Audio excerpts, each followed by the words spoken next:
सो हम लोगों ने क्या देखा, रेशनल नंबर का डेसिमल एक्सपेंशन। क्या देखा, डेसिमल एक्सपेंशन किसका देख लिया, रेशनल नंबर का।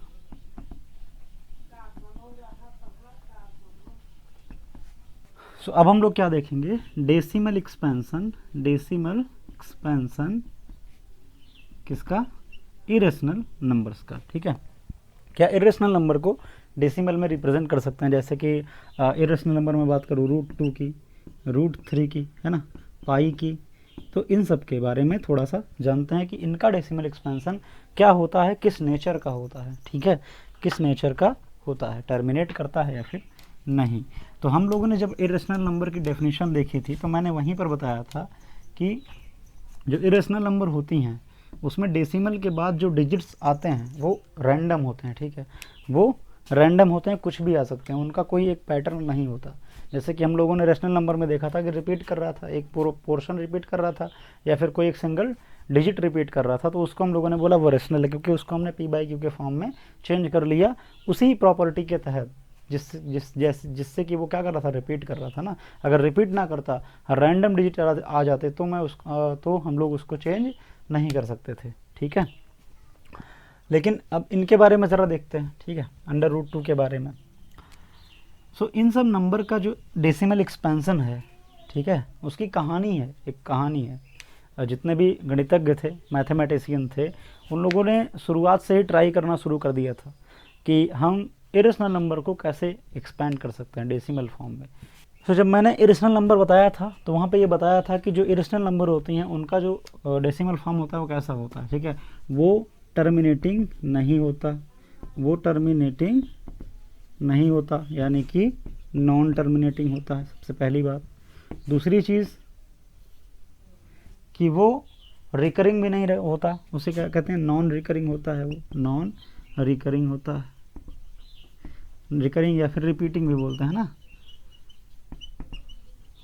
सो वो नॉन रिकरिंग होता है, नॉन रिपीटिंग होता है, रिपीट नहीं करता। ठीक है, और टर्मिनेट नहीं करता, यानी कि इनफाइनाइट तक आता जाएगा, इनफाइनाइट तक आता जाएगा। तो जैसे कि अगर मैं इन दोनों के डेसिमल एक्सपेंशन को लिखता हूँ, ठीक है, इनके डेसिमल एक्सपेंशन को लिखूँ, सो क्या होगा। सो इरेशनल नंबर में जैसे कि √2 का यहाँ पे मैंने एक्सपेंशन लिख रखा है। ठीक है, सो इस तरीके से जो है 1.414213562373 ऐसे जो है इस तरीके से आता जाता है। ये जो डिजिट्स आ रहे हैं रेंडमली आते हैं। ठीक है, जब हम √2 को सॉल्व करते हैं, √2 कैसे सॉल्व करेंगे, इस तरीके से जो स्क्वायर रूट निकालते हैं, स्क्वायर रूट निकालते हैं बाय डिवीज़न मेथड। सो अगर हम इस मेथड से सॉल्व करेंगे, स्क्वायर रूट निकालेंगे, पहले 1 से मल्टीप्लाई करेंगे, 1 1 1 1 टाइम्स आएगा, 1 आएगा, 1 + 1 2 हो जाएगा, यहाँ पे 1 बचेगा, डेसिमल लगाएंगे। ठीक है, यहाँ पर एक पेयर एक साथ उतारेंगे, फिर उसके बाद हम लोग सॉल्व करेंगे, 4 यहाँ पे रखेंगे, 4 यहाँ पे रखेंगे, 96 आएगा। ठीक है, तो ये जो प्रोसेस होती है स्क्वायर रूट निकालने की, कौन सी प्रोसेस, डिवीज़न प्रोसेस। ठीक है, अगर नहीं पता होगी तो हम जहाँ पर ज़रूरत आएगी, क्वेश्चन आएगा, वहाँ पर बताएंगे। ठीक है, कि डिवीज़न प्रोसेस क्या होती है। सबसे पहले यहाँ पर कोई नंबर लेते हैं जिसको उसी से मल्टीप्लाई करें और इस नंबर से ज़्यादा ना हो, यहाँ पर भी उसको लिखेंगे। जैसे 1 लिया, 1 से 1 में मल्टीप्लाई किया, 1 आ गया। ठीक है, इसको ऐड करते हैं, 2 आ जाता है। यहाँ पर जो बचता है, अगर उसमें डिवीज़न होगा तो ठीक है, नहीं तो यहाँ पर डेसिमल लगा के 2 पेयर एक साथ उतारते हैं, है ना। पहले पेयरिंग कर लेते हैं, जो नंबर हमको दी रहती है। यहाँ पर 1 है इसलिए मैंने पेयरिंग नहीं किया। उसके बाद अब जितनी बार हम ले जाएंगे, ठीक है, मल्टीप्लाई करेंगे, उस नंबर को यहाँ पर लिखेंगे और उसी से मल्टीप्लाई करेंगे। तो 4 यहाँ पे लिखा, 4 से मल्टीप्लाई किया, तब 96 हो गया ना। अगर कम लेते तो, अगर ज़्यादा रहते तो 100 से ज़्यादा हो जाता। ठीक है, सो 96 आया। अब इसको हम सब्ट्रैक्ट करेंगे, कितना बचेगा, 4 बचेगा, है ना, 4 बचेगा। उसके बाद कितना 990 हो जाएगा, है ना, 4 हो गया। उसके बाद अब क्या करेंगे, ये ऐड करेंगे, 4 4 8 और ये 2। ठीक है, ऐड करेंगे। अब क्या इसमें डिवीज़न होगा, नहीं होगा, तो क्या करेंगे, एक पेयर एक साथ जो है यहाँ पर लगाएं, क्योंकि हमने डेसिमल ऑलरेडी बढ़ा रखा है। ठीक है, अब जो नंबर लिखेंगे वो यहाँ पर लिखेंगे, यहाँ पर लिखेंगे। ठीक है, और उसी से मल्टीप्लाई करेंगे। ये 4 हमने लिखा था, 4 लिख देते हैं। ठीक है, सो 1 टाइम्स जाएगा, सो 281 आएगा, सो यहाँ पे 1 हो गया, है ना। फिर 1 और 1 ऐड करके 2 हो जाएगा, 8 और 2। उसके बाद इसको सब्ट्रैक्ट करेंगे, है ना, कितना होगा, 9 9 में से 8 गया 1, और यहाँ पर कितना बचा, 3 में से 2 गया 1। ठीक है, सो एक वैदिक ग्रंथ है जो भी वैदिक ग्रंथ थे, सुलभ सूत्र,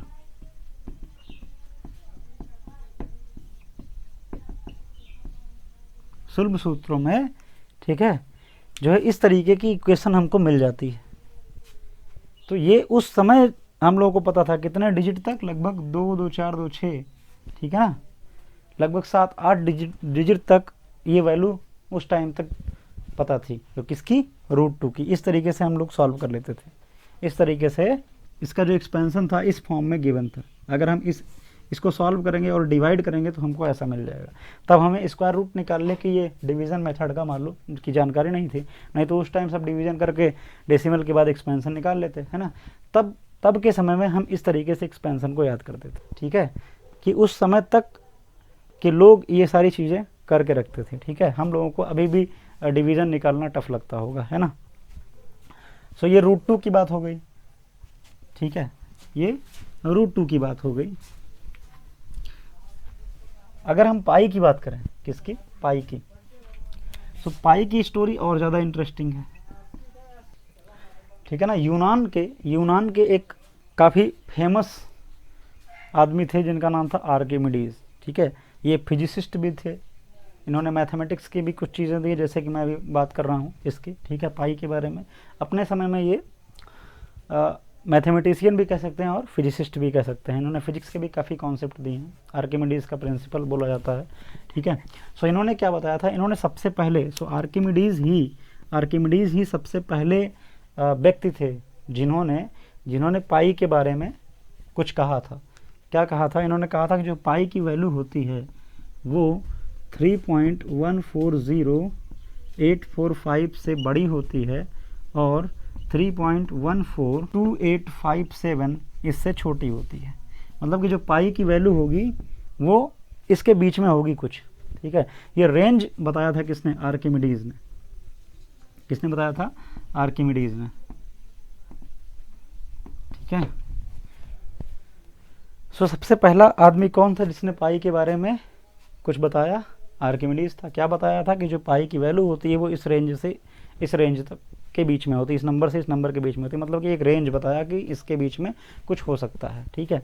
उसके बाद हमारे भारत के जो गणितज्ञ थे, ठीक है, हमारे भारत के गणितज्ञ थे आर्यभट्ट ने बताया कि जो पाई की वैल्यू होती है वो 4 डिजिट तक, उन्होंने 4 डिजिट तक जो एक्यूरेट वैल्यू होती है पाई की वो कैलकुलेट करी थी। किसने करी थी, आर्यभट्ट ने, ठीक है, कैलकुलेट करी, ठीक है। ये किसने बताया, ये बताया आर्किमिडीज़ ने, ठीक है, आर्किमिडीज़ ने। तो एक्चुअल वैल्यू की अगर बात करें कि पाई की किसने कैलकुलेट करी, तो आर्यभट्ट ने 4 डिजिट तक बताया था, ठीक है। क्या बताया था, 3.1416 ये 4 डिजिट तक जो है आर्यभट्ट ने वैल्यू बताई। और अगर आज की डेट की बात करें तो आज की डेट में हमारे पास सुपर कंप्यूटर्स हैं जिनसे हम कंप्यूटेशन कम कर सकते हैं। तो अगर वहाँ से हम पाई की वैल्यू कैलकुलेट करें उनकी हेल्प से, तो लगभग 1.24 ट्रिलियन डिजिट तक, ठीक है ना, इससे भी ज़्यादा, मोर देन 1.24 ट्रिलियन डिजिट से भी ज़्यादा डिजिट तक पाई की वैल्यू कैलकुलेट की जा चुकी है, ठीक है, की जा चुकी है। सो ये उस समय की बात है जब कोई साधन नहीं था, ना कंप्यूटर था, ठीक है, ना कोई डिवाइसेस थे। उनको क्या करना पड़ता था, अपने माइंड से जो भी वो लोग सोचते थे उसके अकॉर्डिंग वो लोग करते थे, ठीक है। ये एक स्टोरी है किसके बारे में, पाई के बारे में। तो पाई एक बहुत ही इंटरेस्टिंग नंबर रही है जिसका डेसिमल एक्सपेंशन के लिए काफ़ी लोग ट्राई किए हैं, ठीक है। तो हमको ये याद रखना कि पहला आदमी कौन था और वो आदमी कौन था जिसने एक्चुअल वैल्यू बताई थी 4 डिजिट तक, वो आर्यभट्ट थे। फर्स्ट आदमी क्या था, आर्किमिडीज़ था। और इसके लिए √2 के लिए, √2 जो है हमारे वैदिक ग्रंथों में मेंशन है, उसकी जो वैल्यू आती है, ठीक है, 7-8 डिजिट तक, उसके लिए मैंने अभी इक्वेशन लिखी थी, ठीक है। सो ये सब ऑलरेडी मेंशन था। धीरे धीरे जो है डेवलप करते गए, जब चीज़ें डेवलप हुई, टेक्निक्स डेवलप हुई, तो हम लोगों ने इसकी एक्चुअल जो वैल्यू है, ठीक है, काफ़ी डिजिट तक वो कैलकुलेट करना शुरू किया, ठीक है। सो इन नंबर्स को भी हम डेसिमल के फॉर्म में एक्सपेंड कर सकते हैं। मेन पॉइंट ये था, रेशनल नंबर भी डेसिमल के फॉर्म में एक्सपेंड हो सकती हैं, वो नॉन टर्मिनेटिंग होंगी, ठीक है। और नॉन रिपीटिंग होंगी, रिपीट नहीं कर रही होगी उसमें कुछ भी, ठीक है, रैंडम होगा। जैसे 3 यहाँ पर है तो आ सकता है 3 बाद में, लेकिन एक बाय रूल नहीं आ सकता कि इतना पोर्शन बार बार बस आता ही जाएगा, ऐसा कुछ नहीं है, ठीक है। सो कोई एक फिक्स वो नहीं होगा कि फिक्स पोर्शन बार बार वैसा ही रिपीट करे, ठीक है। रिपीटिंग का मतलब होता है कि सब कुछ वैसा ही रहे, जैसे इतना पोर्शन फिर आए, फिर उतना ही पोर्शन आए, फिर उतना ही पोर्शन आए, तो ऐसा ना हो, ठीक है। सो नॉन रिपीटिंग रहेगा और नॉन टर्मिनेटिंग रहेगा। तो जैसे कि अगर हम कोई एग्जांपल लें, क्या हम ऐसे बना सकते हैं, ठीक है, रेशनल नंबर, इरेशनल नंबर, जैसे कि मैं मान लो ऐसे लिखता हूँ 1 0, ठीक है ना, 1 1 0, 1 1 0, 4 1 0, इस तरीके से कोई अगर मैं नंबर लिखूं तो ये क्या है, तो ये जो है वो इरेशनल नंबर है। ये क्या है, ये इरेशनल नंबर है। इरेशनल नंबर क्यों है, क्योंकि ये नॉन टर्मिनेटिंग है, सबसे पहली बात, ये नॉन टर्मिनेटिंग है, ठीक है।